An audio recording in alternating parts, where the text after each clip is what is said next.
Mga pasabi, huwag sanang baliwalain, dahil sa bandang huli baka sarili mo iyong sisihin.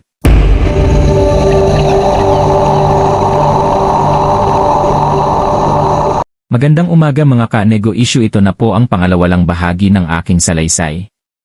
Kaya sabi ko na pag-usapan na lang namin sa barangay para magawan ang written statement, lahat nagmapag-uusapan at anuman mapagkasunduan.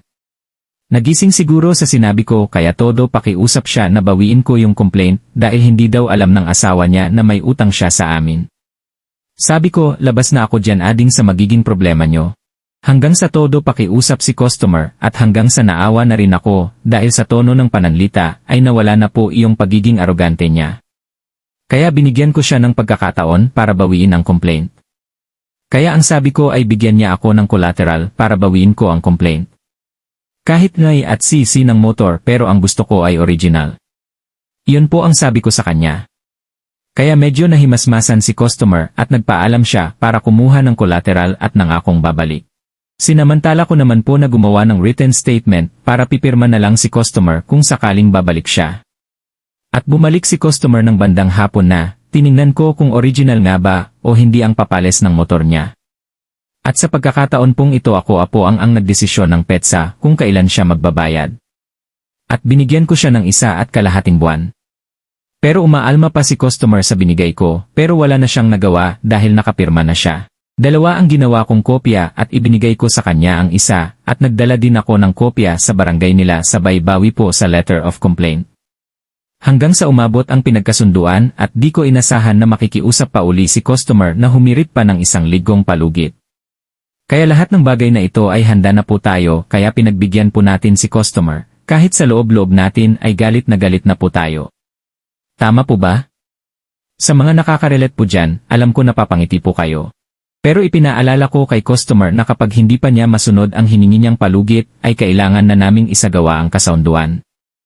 Ngunit pagdating ng palugit ay dumating si customer sa bahay at ibinigay ang buong bayad. Nagpasalamat ako kay customer at humingi ng dispensa at kinailangang umabot sa ganoong sitwasyon. At nabuksan naman ang isip ni customer at humingi din ng paumanhin at tanggap naman ang pagkakamali. At sa di ko po inasahan ay nakiusap si customer na kung pwede pa daw siyang makahiram sa amin. Medyo natigilan ako dahil talagang di ko inasahan ang hiling ni customer. Tinanong ko kung ilan ba ang hihiramin niya at ang sabi ay mas mataas pa sa huli niyang hiniram.